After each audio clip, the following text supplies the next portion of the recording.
नमस्कार,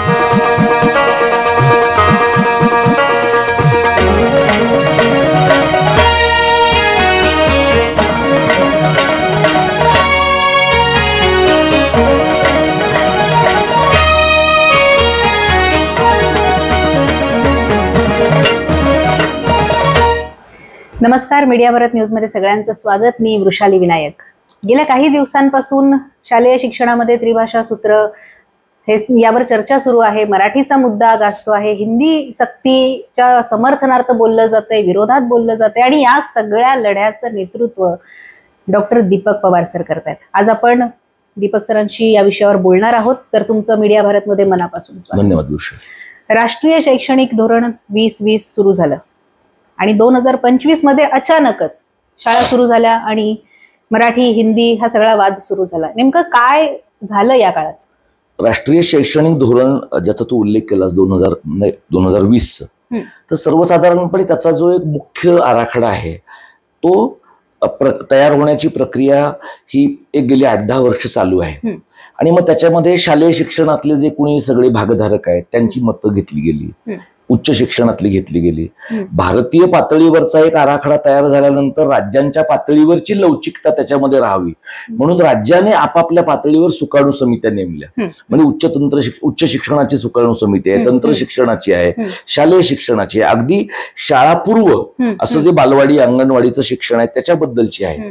तर ही सगळी प्रक्रिया जेव्हा चालू राहते त्यावेळेला एखादं धोरण आलं म्हणजे दुसऱ्या दिवशी त्याची अंमलबजावणी होत नाही. कारण शेवटी जे लोक आधीच्या स्ट्रक्चरमध्ये काम करतायत, आधीच्या यंत्रणेत काम करतायत त्यांना वेळापत्रकापासून विचार करण्याच्या पद्धतीपासून विषयांपर्यंत सगळ्याच बाबतीत बदलायचं आहे. आणि म्हणून साधारणपणे 23-24 सालापासून लोकांनी ह्या बाबतीतले बदल करायला सुरुवात केली. महाविद्यालयीन आणि विद्यापीठ पातळीवर तू शिकवतेस त्यामुळे तुला माहिती आहे की जिथं स्वायत्त महाविद्यालय आहेत तिथे ही प्रक्रिया आधी सुरू झाली. संलग्न महाविद्यालयांमध्ये ही प्रक्रिया उशिरा सुरू झाली. त्या तुलनेमध्ये तुम्हाला असं दिसतं की शाळांमध्ये ही जेव्हा प्रक्रिया सुरू होते तेव्हा शाळांमध्ये मुलांशी संबंधित आणि लहान मुलांशी संबंधित विषय असल्यामुळे मुलांना ट्रेन करणं म्हणजे शिक्षकांना ट्रेन करणं आणि त्यांच्याकडनं त्या प्रकारचं प्रशिक्षण मुलांच्या पर्यंत झिरपणं ही जी प्रक्रिया आहे ती सरकारला अनेक टप्प्यांवर करावी लागते. आणि त्या दृष्टीनं पाहता शालेय शिक्षणामध्ये सरकार गेले 6 महिने बोलत होतं. म्हणजे आम्ही NCERTचा अभ्यासक्रम आणू, CBSEचा अभ्यासक्रम आणू किंवा आम्ही हे करू इच्छितो 1ली ते 5वी पर्यंत. तर अशा प्रकारे कोणत्याही चर्चा विश्वामध्ये सरकारला जेव्हा जनतेला कुठली गोष्ट आवडेल का नाही याची शाश्वती नसते त्यावेळेला ज्याला आपण हवेत पुढे सोडणं असं म्हणतो त्याला सरकार करत राहतात. त्यातल्या काही ठिकाणी बाण योग्य ठिकाणी लागतो, काही ठिकाणी लागत नाही. म्हणजे सरकारनं आपल्याला असं म्हटलं काही महिन्यांच्या पूर्वी की आम्ही NCERTचा अभ्यासक्रम आणू, CBSEचा अभ्यासक्रम आणू. मग लोकांनी भांडाभांडी सुरुवात केल्यावर ते म्हणाले की 30% आणू, 35% आणू. पण प्रत्यक्षात 6 जून 2025 रेखावरच्या सहीचं जे पत्रक आहे त्याच्यामध्ये NCERTची पुस्तकं जशीच्या तशी घ्यायची आहे. गरज पडेल तिथे अनुवाद करायचा आहे. त्यामुळे NCERT ही फक्त अनुवाद करणारी आणि गोडाऊन यंत्रणा होणार आहे. हा एक भाग झाला. तसं 16 एप्रिलचा जो शासन निर्णय आहे त्याच्यामध्ये मराठी आणि इंग्रजी माध्यमाच्या शाळांमध्ये प्राथमिक शाळेत म्हणजे आता 5वी पर्यंत, आधीच्या नियमाप्रमाणे 4थी पर्यंत, आता 5वी पर्यंत तिसरी भाषा म्हणून हिंदी सक्तीची करायची असं सरकारने ठरवलं. आता सरकारने त्याच्यासाठी दिलेला तर्क काय आहे? मराठी शाळेत मराठी पहिली भाषा आहे, इंग्रजी दुसरी भाषा आहे, मग हिंदी तिसरी करा. इंग्रजी शाळेत इंग्रजी पहिली भाषा आहे, मराठी दुसरी भाषा आहे, मग हिंदी तिसरी भाषा करा. याच्यासाठी त्यांना समर्थन काय मिळालं की CBSEच्या शाळांमध्ये जिथे इंग्रजी माध्यमाच्या किंवा हिंदी माध्यमाच्या शाळा आहेत तर CBSEच्या शाळांमध्ये ते इंग्रजी पहिली भाषा शिकवतात, बहुतेक ठिकाणी हिंदीच दुसरी भाषा शिकवतात. आणि महाराष्ट्र सरकारने आता मराठीचा आग्रह धरल्यामुळे त्यांना नाईलाजाने मराठी तिसरी भाषा म्हणून शिकायला लागणार आहे. मग तुम्ही जर आम्हाला मराठी तिसरी भाषा म्हणून शिकवताय तर आम्ही तुम्हाला हिंदी तिसरी भाषा म्हणून शिकायला लावू. या प्रकारचं हे तटातटीचं राजकारण आहे. म्हणजे सरकारनं आणि सरकारच्या प्रतिनिधींनी असं म्हटलं की आम्ही समानीकरणाकडे जातो आहोत. आम्ही समानीकरणाकडे जातोय म्हणजे काय, तर जिथे 3 भाषा शिकवल्या जात आहेत तिथून तुम्ही खरं तर 2 भाषांकडे गेलं पाहिजे. का गेलं पाहिजे, कारण शिक्षण तज्ञ असं म्हणतात 2 भाषा असायला पाहिजेत, बालमानस शास्त्रज्ञ म्हणतात 2 भाषा असायला पाहिजेत, आणि कोठारी आयोगापासून जरी 2 भाषा असल्या तरी 1ली ते 5वी पर्यंत 1 भाषा, 6वी पासून 2री भाषा, 8वी पासून 3री भाषा, हेच त्रिभाषा सूत्राचं नीट उत्क्रांत झालेलं स्वरूप आहे. पण सरकारला घाई आहे, त्यामुळे सरकारने ते 1ली पासून आणलं आणि त्यामुळे हा वादाचा विषय झाला. लोकांचं म्हणणं असं होतं की तुम्ही कोणाला विचारलं, तर ते म्हणाले आम्ही सुकाडू समितीला विचारलं, आणि ते असं म्हणाले की हे राष्ट्रीय शैक्षणिक धोरणात आहे. मग लोकांनी कागदपत्र वाचून राष्ट्रीय शैक्षणिक धोरणात हे नाही हे सरकारला सांगितलं, आणि राष्ट्रीय शैक्षणिक धोरणामध्ये लवचिकता आहे. शिक्षण हा समवर्ती सूचीतला विषय आहे, त्यामुळे राज्य आपापल्या पातळीवर काही गोष्टी करू शकतात. सरकारनं ते करू दिलं नाही. सर, आता शाळा सुरू झालेल्या आहेत, यात विद्यार्थी आहेत, पालकांची काय भूमिका असेल? हे बघ, असं आहे की आपल्याकडचे पालक जर गेल्या 10-20 वर्षातलं तू पाहिलेस तर पालक अत्यंत महत्वाकांक्षी तरी आहेत, किंवा पालक कमालीच्या न्यूनगंडानं तरी पछाडलेले आहेत. म्हणजे तू जिथं जिथं पुस्तकांची दुकान आहेत, शालेय साहित्याची दुकान आहे, तिथं जर पाहिलंस तर शाळा जर जूनमध्ये सुरू होणार असेल तर पालक सुट्टीमध्येच पुस्तकाच्या दुकानात जाऊन म्हणतात पुस्तक कधी येणार आहे. मग अगदी एखादा शहाणा दुकानदार म्हणला की पण का त्या मुलांना सुट्टी आहे, नाही तो महिना वाया जातो. म्हणजे पालकांचं असं झालंय की पालकांना मुलांनी सुट्टीमध्ये सुद्धा पुस्तक वाचावं, नाचावं, पाण्यात फिरावं, लोळावं, यातलं काहीही करावं असं बहुतांश पालकांना वाटत नाही. कारण पालकांना असं दिसतं की आपल्या मुलाची जी काही 12-14 वर्षानंतरची स्पर्धा आहे त्या स्पर्धेमध्ये हा मधला महिना जर वाया गेला तर आपलं मूल मागे पडेल.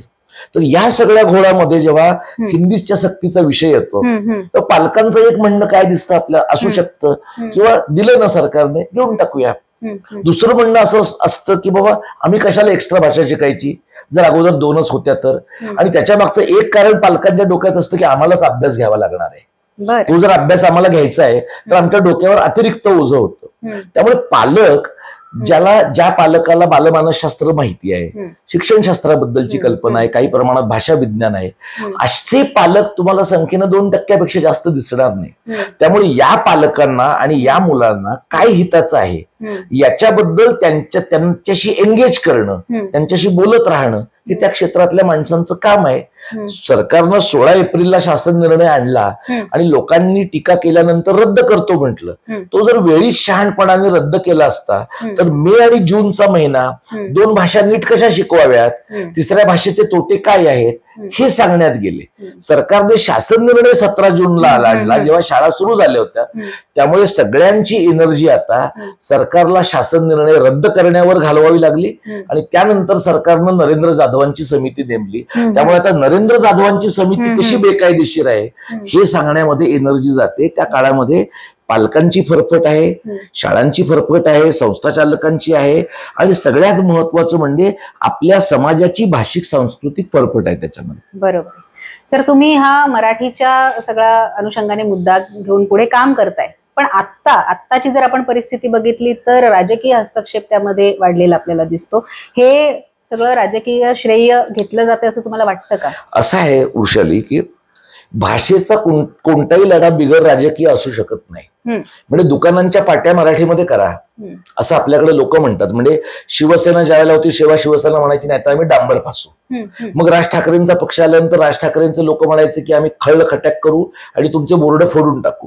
त्यावेळेला शिवसेना सत्तेत होती मुंबई महापालिकेत. त्यामुळे शिवसेनेला महापालिकेत सत्तेत असताना खळखटाक परवडत नव्हतं. मग ते म्हणाले नाही, पण गुमास्ता कायदा काय म्हणतो, मराठीचा फॉन्ट जास्त पाहिजे, इंग्रजीचा फॉन्ट कमी पाहिजे, मराठीचा फॉन्ट पहिला पाहिजे, इंग्रजीचा नंतर पाहिजे. म्हणजे जी शिवसेना डांबरापलीकडे पाहत नव्हती त्या शिवसेनेला गुमास्ता कायदा बघावा लागतो, कारण तुमच्याकडे सत्ता येते. त्यामुळे भाषेचा प्रश्न राजकीय होतोच, पण सत्तेत असलेल्याला वेगळ्या पद्धतीने पाहावा लागतो, सत्तेत नसलेल्याला वेगळा पाहावा लागतो. आता आपल्यासारखे जे कोणी भाषेबद्दल प्रेम असणारे, थोडं राजकीय चौकटीच्या पलीकडे पाहू शकणारे लोक आहेत. आपल्याला काय कळतं की जेव्हा आपण म्हणतो दुकानाच्या पाट्या मराठी झाल्या पाहिजेत, तेव्हा खरं तर आपल्याला म्हणायचं की दुकानाच्या पाट्या देवनागरीत झाल्या पाहिजेत. कारण अमुक अमुक जेंट्स टेलर्स याच्यामध्ये त्या अमुक अमुकचं नावच तेवढं मराठी आहे. बाकी जेंट्स आणि टेलर्स हे फक्त देवनागरीत लिहिलंय म्हणून आपल्याला मराठी वाटतं. म्हणजे आपला प्रवास कसा झालाय, आपला प्रवास मराठी पाट्यांपासून देवनागरी पाट्यांपर्यंत झालाय. म्हणजे या प्रकारच्या दुकानांच्या पाट्या आणि ह्या दृश्य ह्याला लिंग्विस्टिक लँडस्केपिंग म्हणतात. म्हणजे हे भाषेचं राजकारण काय आहे, कारण तुम्ही रस्त्यावरनं जेव्हा जाता, हम रस्त्यावरनं जाता, महामार्गावरनं जाता, एका राज्यातनं दुसऱ्या राज्यात प्रवेश करता, एका शहरातनं दुसऱ्या शहरात जाता, तेव्हा तुम्हाला रस्त्याच्या कडेला जी होर्डिंग्स दिसतात ती होर्डिंग्स तुम्हाला सांगतात की इथली भाषा काय आहे. तुम्ही पश्चिम द्रुतगती मार्गावरनं गेलात तर तुम्हाला, किंवा मुंबई पुणे द्रुतगती मार्गावरनं गेलात तर तुम्हाला असं वाटतं की या सगळ्या भागाची भाषा इंग्रजीच आहे. याचा अर्थ तुम्ही भाषेच्या बद्दल आग्रही राहिला नाही तर अनाग्रही असण्याचं राजकारण होतं. तुम्ही अनाग्रही राहिलात तर लोक काय म्हणतात, हिला कळतंय रोमन स्क्रिप्ट मध्ये लिहिलेलं, हिला रोमन स्क्रिप्ट मध्ये कळतंय, तर थोड्या दिवसांनी हिला दुसऱ्याही कुठल्या स्क्रिप्ट मधलं कळेल, मग मराठी छोट्या तरी फॉन्ट मध्ये कशाला लिहायचं, तेही पूर्ण वगळलं जाऊ शकतं. त्यामुळे भाषेचा मुद्दा बाय डिफॉल्ट राजकीय आहे. आता तू जे ह्या आंदोलनाबद्दल म्हणलीस तर महाराष्ट्रातल्या सगळ्या राजकीय पक्षांनी भाग घेतलाय त्याच्यात. पण आपल्याला काय दिसतं, माध्यमांचं एक इन्फॅच्युएशन आहे, माध्यमांचं एक टोकदार प्रेम काय आहे, भाऊ एकत्र येणार आहेत का. जसं माग 1-2 महिन्यापूर्वी लोक म्हणायचे काका पुतणे एकत्र येणार आहेत का. त्यामुळे आपली जी माध्यम आहेत मुख्य धारेतली ना, ती एक वेगळ्या पातळीवरच्या मालिकाच चालवतात. म्हणजे मालिकांना जशी कथानक असतात, मालिकांच्या एपिसोडमध्ये जसं काहीतरी आश्चर्यकारक घडतं, काही धक्कादायक घडतं, तर बातम्यांना अशा प्रकारचा सरप्राईज एलिमेंट नसतो, म्हणजे नसला पाहिजे शहाण्या बातम्यांमध्ये. पण आपल्याला असं वाटतं की मग राज ठाकरे आणि उद्धव ठाकरेंच्या वतीने शिवाजी पार्क मध्ये मिसळ कोणी खाल्ली, हा आपल्याकडे चर्चेचा विषय आहे. मग त्यांनी एकमेकांना फोन केला असेल का, मग फोन कोणी केला असेल आणि उचलला कोणी असेल.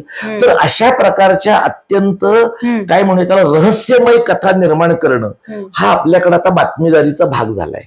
त्यामुळे राज ठाकरे आणि उद्धव ठाकरे यांच्या हातामध्ये मराठीचं आंदोलन गेलंय का असा प्रश्न विचारण्याआधी आपण असं पाहिलं पाहिजे की हे परसेप्शन तयार करण्याचं काम कुणी केलं आहे, की हे आंदोलन यांचंच आहे, हे आंदोलन व्यापक मराठी समाजात, ते मराठी माध्यमांचं नाहीये का, मराठी माध्यमांचं आहे, मराठी शाळावाल्यांचं आहे, मराठी दुकानदारांचं आहे, मराठी अधिकाऱ्यांचं आहे.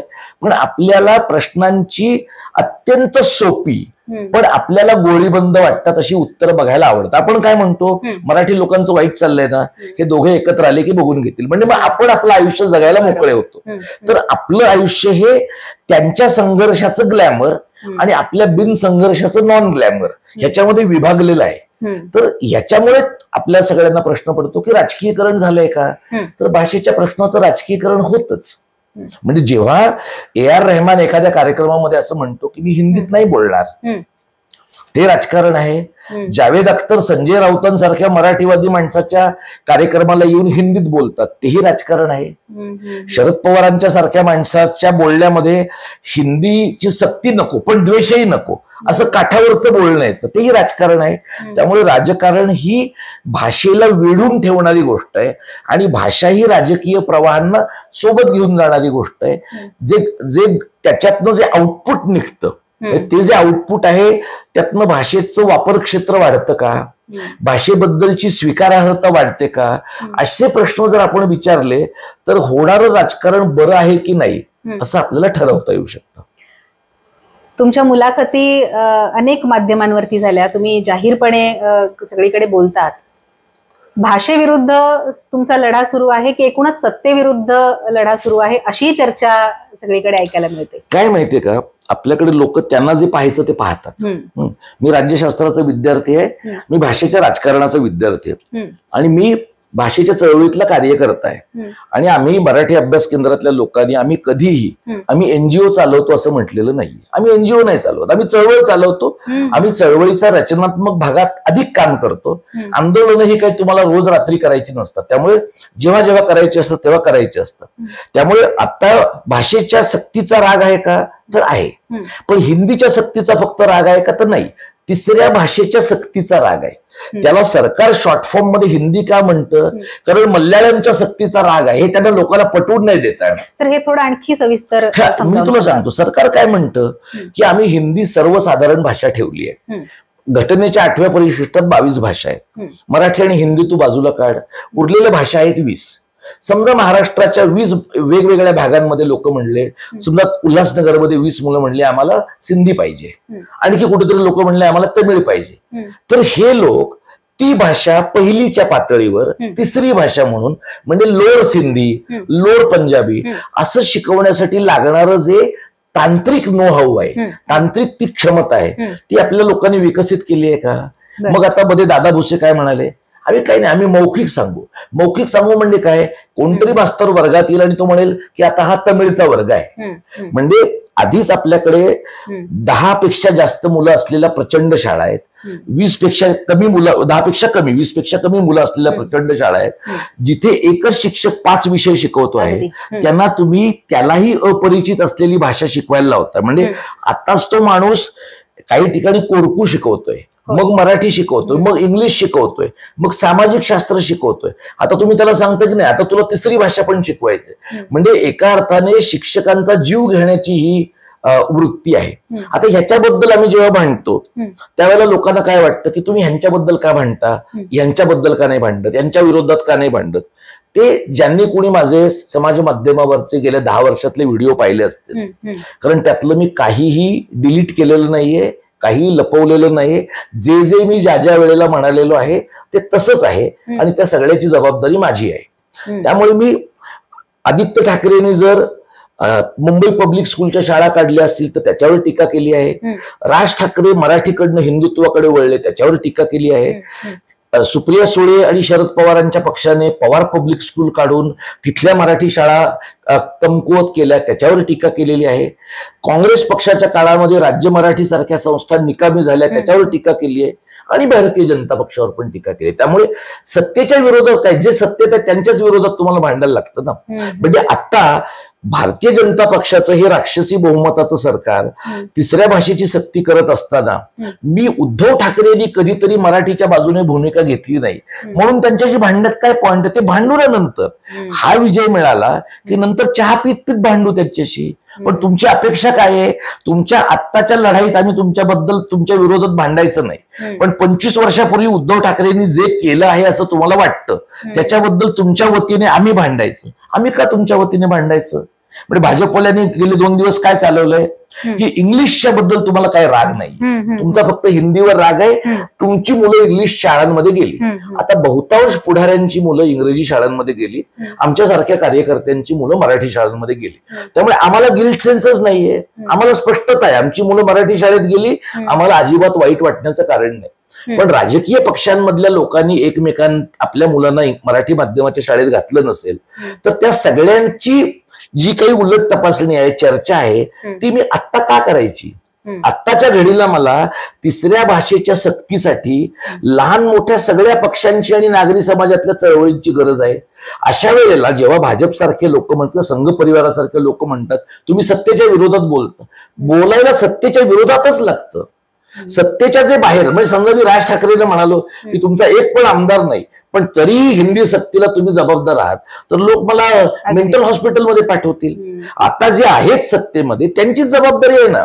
त्यांनी का तिसऱ्या भाषेची सक्ती आणली, त्यांनी तिसऱ्या भाषेच्या सक्तीचा अनिवार्य शब्द ठेवून मग सर्वसाधारण का आणला. सर हे पण थोडं समजावून सांगा, काय होतं पालकांपर्यंत या गोष्टी खरं तर पोहोचलेल्याच नाही. कसं आहे, काय झालंय आपल्याकडे, आपला जो सगळा पालक वर्ग आहे आपण मोठ्या प्रमाणात सुशिक्षित झालो आहोत. पण सुशिक्षित होणं आणि शहाणं होणं या 2 वेगळ्या गोष्टी आहेत. म्हणजे खरं तर मराठी पालकांनी आता प्रचंड मोठ्या प्रमाणामध्ये शाळांना विचारायला पाहिजे किंवा काय तिसऱ्या भाषेचं प्रकरण आहे आणि हे का करतंय सरकार. म्हणजे आता खरं तर पालकांनी पालक शिक्षक सभा मागण्याची गरज आहे. का मागायला पाहिजे की तुम्ही आम्हाला सांगा की तुम्ही तिसरी भाषा का आणता. आता सरकार जे म्हणतंय वृषाली त्याच्यामध्ये त्यांनी असं म्हटलं की तिसरी भाषा म्हणून आम्ही हिंदी आणू अनिवार्यपणे, म्हणजे पर्याय नाही. मग ते म्हणाले तिसरीमध्ये हिंदी ही 1ली ते 4थी पर्यंत हिंदी ही सर्वसाधारणपणे तिसरी भाषा असेल. याचा अर्थ काय, सर्वसाधारणपणे हिंदी असेल, असाधारण परिस्थितीत दुसरी भाषा असेल. आता ही असाधारण परिस्थिती कधी येईल, जेव्हा लोक असं म्हणतील आम्हाला हिंदी नको, जेव्हा एखाद्या इयत्तेतली 20 मुलं म्हणतील की आम्हाला दुसरी भाषा पाहिजे, आणि जेव्हा ती 20 जणांची भाषा शिकवण्यासाठी लागणारं फिजिकल इन्फ्रास्ट्रक्चर आणि बौद्धिक मनुष्यबळ हे शासनाकडे उपलब्ध आहे. आणि सरकार पुढे काय म्हणतं, हे जर नसेल जमत तर आम्ही ऑनलाईन शिकवतो. म्हणजे कोविडच्या काळामध्ये ऑनलाईन शिकण्याचे बालमनावर काय विपरीत परिणाम होतात हे लोक बोलले. म्हणजे सरकारला काय म्हणायचंय, मुख्यमंत्री पण एकदा असं म्हणाले की आमच्याकडे हिंदी शिकवणारं मुबलक मनुष्यबळ आहे. म्हणजे तुमच्याकडे किंवा तुमच्या आधीच्या सरकारांकडे अमराठी शाळांमध्ये मराठी शिकवायला माणसं नाहीये. मग एवढं हिंदी शिकवायला माणसं कुठून आणली तुम्ही? ही तुमच्या संस्थेमधली आहेत का, तुमच्या संघटनेतली आहेत का हे उत्तर भारतातलेच लोक तुम्ही आणणार आहात का? महाराष्ट्रामध्ये हिंदी घेऊन बीएड केलेले जे बेकार लोक आहेत त्यांच्या पुनर्वसनासाठी तुम्ही हे करताय का? तर हे जे प्रश्न आहेत यातले 10 प्रश्न समजा मला कार्यकर्ता म्हणून पडतात कारण मी काम करतो, पण यातला एकही प्रश्न सर्वसामान्य माणसांना पडत नसेल का?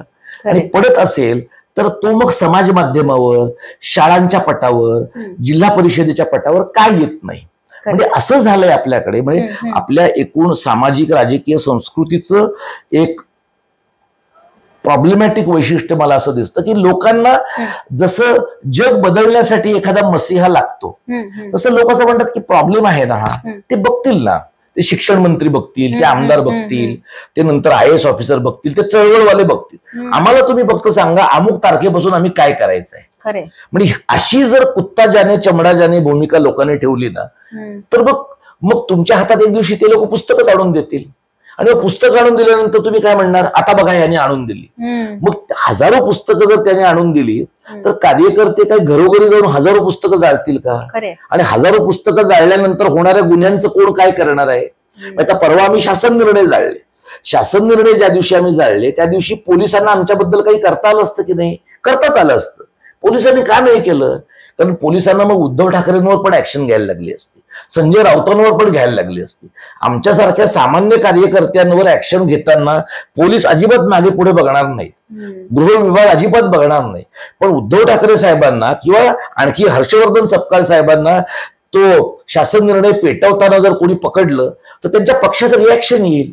कारण हे जे संघटनात्मक बळ आहे ते चळवळींमध्ये नसणं, पालकांमध्ये नसणं, शिक्षकांच्या संघटनांमध्ये नसणं, याच्यामुळे सरकारचं फावलं आहे. सर कसा आहे प्रतिसाद आता या सगळ्यात? हे आम्ही 20 वर्ष काम करतो आणि आम्हाला प्रतिसाद कमी असण्याचा किंवा अजिबात नसण्याचा दीर्घ अनुभव आहे. त्यामुळे आता मला असं दिसतं की लोक प्रचंड मोठ्या प्रमाणात व्यक्त होताना दिसतात. म्हणजे त्यांना त्यांचे स्वतःचे प्रश्न सांगायचे आहेत, हिंदी सक्तीतनं काय प्रकारचा देशांतर्गत वसाहतवाद वाढतोय ते सांगायचं आहे. हिंदीची सक्ती म्हणजे हिंदीची सक्ती नाही तर राज्याच्या विभाजनाचा डाव असू शकतो, हे प्रश्न लोकांना पडत आहेत. पण बरेचदा असं मला दिसतं की समाज माध्यमावरनं लोकांना चर्चा करायला आवडते, पण ती चर्चा झाल्यानंतर आता हे थांबवायला तू 4 तास देणार का? हे थांबवायला तुझ्याकडे 2 दिवस आहेत का? मग तू रजा घेणार का? आणि काम स्पेसिफाईड नाहीये, काम करायचं आहे एवढी स्पष्टता असेल तर लोक त्या आंदोलनात उतरले पाहिजेत. काय झालंय की व्हर्च्युअल ऍक्टिव्हिजम जो आहे ज्याच्यामध्ये मला असं वाटतं किंवा राज असुरनकर यांनी उपोषण करायला माझी हरकत नाहीये, कारण उपोषण करून ते मेले तर मला फक्त फार सॅडची इमोजीस द्यायची आहे आणि ह्याच्या पलीकडे मला काही करायचं नाही. आणि म्हणजे समजा चुकून राज असुरनकरांच्या बद्दल कोणी म्हणलं किंवा दीपक पवारच्या बद्दल कोणी म्हणलं की अरे 5 दिवस ते उपाशी राहिले, त्यांची किडनी फेल झाली, हॉस्पिटलमध्ये गेले आणि ते गरीब आहेत, त्यांच्याकडे पैसे नाहीत, तर मग जेव्हा तुमचा अपराधगंड तुम्हाला त्रास द्यायला तेव्हा लोक म्हणतात बा ते जीपे नंबर काय आहे, घेऊन टाका 5,000 रुपये. म्हणजे आपलं जे सामाजिक बांधिलकीचं चित्र आहे ना ते असं आहे की तुम्ही ज्या पद्धतीने तुम्ही देवळात नारळ देता की नाही तसं काही कार्यकर्ते हे देवाला वाहिलेत लोकांनी. त्यांचं असं आहे किंवा आमच्या आयुष्यात फार लफडी नको, तुम्ही काय आझाद मैदानात जा, तुम्ही शिवाजी पार्कला जा, तुम्ही निषेधाची कार्यक्रम करा आणि आमचं जे सॉर्टेड आयुष्य आहे म्हणजे संध्याकाळी 6 नंतर आम्हाला घरात बसून एका मागोमाग एक ढिगभर मालिका बघायच्या आहेत, आम्हाला फास्ट न्यूज बघायच्या आहेत, आम्हाला डिटेल न्यूज बघायच्या आहेत, आम्हाला क्राईम पेट्रोल बघायचं आहे, आम्हाला CID बघायचं. हे सगळं बघण्याच्या घोळामध्ये किंवा रील बघण्याच्या घोळामध्ये मध्ये मध्ये तुम्ही आम्हाला मराठी मरते आहे, मराठी माणसाचं काय होणार असं सांगून उगाच आमच्या मनाला टोचणी देऊ नका. हा जो मध्यम वर्ग आहे ना आपला, त्या मध्यम वर्गाच्या संवेदनांचं बधिरीकरण असं झालेलं आहे की लोक म्हणतात आम्ही घरातनं बाहेर पडतो, एवढं ऑफिसला जातो, हे तर खूपच आहे ना. पण ते खूप काय आहे, कारण तुम्हाला तुमचं 1 रूमचं 1 BHK करायचंय, 1 BHKचं 2 BHK करायचं, जे गैर नाहीये. पण वैयक्तिक महत्वाकांक्षा आणि वैयक्तिक जगण्याच्या पलीकडं आपण समाजाचं काही देणं लागतो की नाही.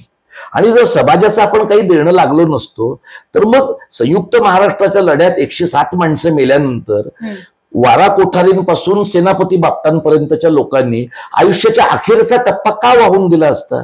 गोवा मुक्ती संग्रामामध्ये एस.एम. जोशी आणि नानासाहेब गोऱ्यांपासून अनेक लोक मधुलिमयांपर्यंत अनेकांनी पोर्तुगीजांच्या लाठ्या का खाल्ल्या असत्या?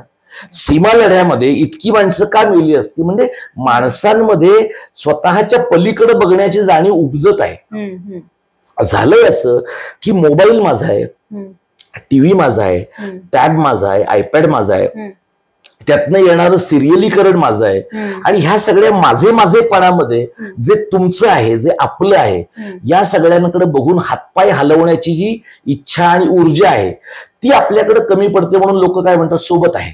तू पण अनेकदा पाहिलं असेल, विशेषतः पुरोगामी वर्तुळातला हा लाडका शब्द आहे, सोबत आहे. सोबत आहे म्हणजे कधी त्या प्रत्यक्ष कमेंटच्या जागेत सोबत आहे का उद्या मी धक्क्याला लागलो तरी तुम्ही सोबत आहात? त्यामुळे सोबत आहेच तुमच्या बरोबर हे कधी खरं ठरतं म्हणजे सोयर आणि सुतकाला. म्हणजे नुसतंच एखाद्याच्या घरात माणूस मेला तुम्ही म्हणलात की सहवेदना आहेत, पण त्याला उचलावं लागेल ना त्या माणसाला. एखादी भाषा जेव्हा मरते, एखादा समाज जेव्हा निष्प्राण होण्याची शक्यता होते, तेव्हा लांबून सोबत आहे हे मैताला सांगून फायदा होत नाही एखाद्या समाजाच्या बाबतीमध्ये. म्हणून व्हर्च्युअल ऍक्टिव्हिजमच्या पलीकडे का जायचं? व्हर्च्युअल ऍक्टिव्हिजमच्या पलीकडे याचसाठी गेलं पाहिजे की माणसांनी, आता आज तू आणि मी बोलतो हे आपण फोनवरही बोलू शकलो असतो, हे आपण युट्यूबच्या लिंकवरही बोलू शकलो असतो, पण समोरासमोर बसून जेव्हा आपण बोलतो त्यावेळेचा कम्फर्ट आणि त्यावेळी परस्परांच्या देहबोलीतनं समजणाऱ्या गोष्टी याचा एक तुलनेनं गुणात्मक प्रमाण जास्त आहे. कारण आपण माणसाला उगाच सामाजिक प्राणी म्हणत नाही, पण आता काय दिसतं की ही जी जेनझी आहेत, तरुण मुलांची पिढी आहे, ती कमालीची आत्ममग्न आहे. त्यांचे आजी आजोबा, त्यांचे आई बाप हे बऱ्यापैकी पैसे मिळालेल्या गटातले मध्यम उच्च मध्यम वर्गातले जे आहेत, त्यांचे जगण्याचे विषय काय? छान चाललं पाहिजे, या देवाकडे पर्यटनाला गेलं पाहिजे, तिकडे गेलं पाहिजे, सुट्ट्या प्लॅन केल्या पाहिजेत. या सगळ्यामधनं मग वर्षाच्या अखेरीस टॅक्स वाचवायचा आहे ना, तो टॅक्स वाचवण्यासाठी बाबा ते कायद्याने वागायला लोक चळवळीला काय 500 रुपये दिले तर काय फायदा होतो का? दीपक पवारच्या मराठी अभ्यास केंद्राला 2000 दिले तर काय होणार आहे का? असा आपला जाता जाता ताटाभोवती लिंबू फिरवावं त्या प्रकारचं आपली चॅरिटी आहे. आज आमच्यासारख्या लोकांना, राजसारख्या लोकांना आम्हाला रक्त का आठवावं लागतं? कारण रस्त्याने चालताना 10 माणसं अशी खांद्यावर हात ठेवणारी भेटत नाहीत की बाबा हे तुम्ही एकटे का करताय, आपण सोबत आहोत. या काम करताना तुम्हाला कामच करावं लागतं. आणि मी नुसता विचार करेन, मी चिकित्सा करेन आणि मग चिकित्सेला परिपूर्णता आली आणि माझं आतून 100% समाधान झालं की वृषाली जे करते आहे ते आवश्यक आहे, पण तोपर्यंत वृषाली जिवंतच न राहण्याची शक्यता आहे. त्यामुळे कामाच्या बाबतीमध्ये काम ही उत्क्रांत होणारी गोष्ट. आता आम्ही चळवळ करतो 2 महिने, दर टप्प्याला आम्हाला वाटतं की हे असं केलं तर असं करायला पाहिजे, पण ते असं केलं तर असं करायला पाहिजे असं वाटण्यासाठी मुळात इकडचं करावं लागतं.